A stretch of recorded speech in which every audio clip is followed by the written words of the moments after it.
আসসালামু আলাইকুম প্রিয় ভাইরা, আশা করি সবাই ভালো আছেন।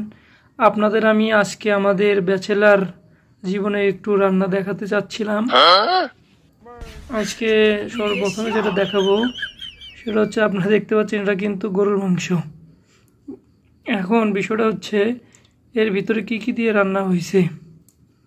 আপনারা ফার্স্ট দেখতে পাচ্ছেন আলু। আলু সাইডে ওটা কি, আলু সাইডে কিন্তু ডাঙ্গা। ব্যাচেলার জীবন ভাই, ডাঙ্গা। জীবনে আমি কোনো দিন গরুর মাংসের ভিতরে ডাঙ্গা দিতে দেখি নাই, তবে আমার রুমমেট দিছে আশা করি। তারপরে আছে টমেটো। যাক, টমেটো তো চলে, কিন্তু ভাই মজার বিষয়টা হচ্ছে আপনার গরুর মাংসের ভিতরে ডাঙ্গা আমি জীবনে খাইনি বা দেখি নাই।